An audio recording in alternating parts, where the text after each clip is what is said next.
Кайырлы күн достар, бүгін сіздермен Монголияның цуйван деп аталатын тағамын жасаймыз. Бізде бұны ұн қуырдақ деп атайды.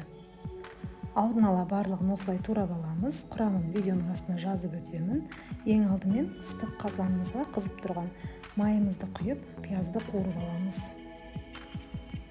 Пиязымыз жақсылап қуырыла бастаған кезде үстіне етімізді саламыз. Етіміз жуып тазартылған таза ет. Сүрек болса тіпті дәмді болып шығады. Осындай сүретпен жасап көріңіздер. Осылай етіміз бен пиязымыз жақсылап қуырылғаннан кейін осының үстіне сәбізімізді саламыз.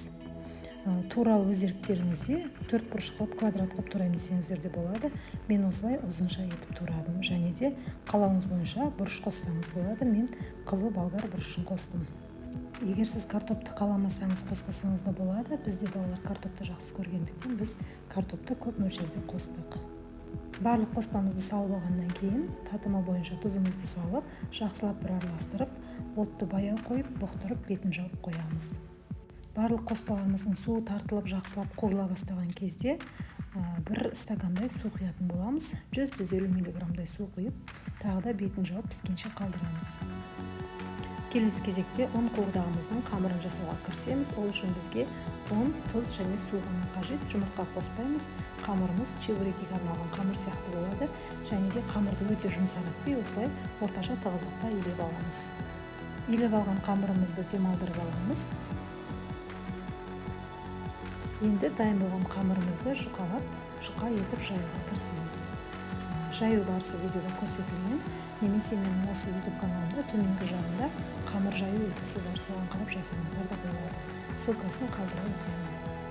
Біздің қамырымыз дайын болып қалды. Жұқалығы осындай болу керек, өте нәзік, жұқа болып жайылғаны дұрыс. Себебі пісу барысында қалың болып кетеді. Осылай жұқалып алғаннан кейін нанымызды бөліктерге бөліп аламыз.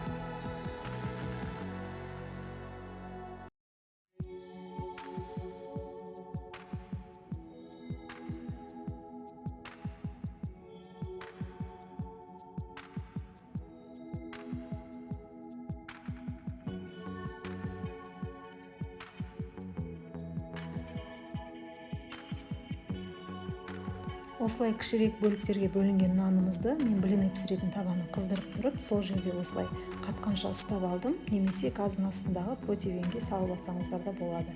Бұл бізге кесуге ыңғайлы болу үшін өте көп ұстамаймыз, кішкене осылай ақ нүктелер пайда болып, нанымыз қатайғанға дейін ұстаймыз. Және де барлық қамырларымызды осылай бүктеп алып кесетін боламыз. Біздің қамырларымыз осылай кеспенікіден кішкене жуандау болып шығады. Осылай кесіп дайындап алғаннан кейін біздің дайын болып тұрған начинкамыздың үстіне саламыз. Су құймаймыз артық. Осылай пісейін деп тұрған начинканың үстіне барлығын теңдей қылып орналастырамыз да, үстіне 2 ас қасық сұйық май құямыз. Және де отын өте баяу қойып, бетін жауып 10-15 минутта пісіріп аламыз.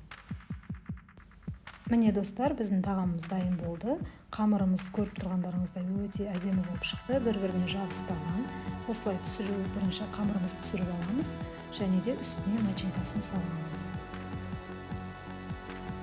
Ұн қуырдағымыз өте ерекше дәмді болып шықты. Біздің отбасымызға ұнады. Сіздер де жасап көріңіздер, көп мөлшерде жасасаңыздар да болады. Картопты қаламасаңыздар қоспай қоюға да болады, және тек етпен, ұнмен, нанмен жасауға болады. Барлығын салып алғаннан кейін қалауыңыз бойынша көк пияз, укроп қалайтын көк шөбіңізді бетіне сеуіп қойсаңыз болады.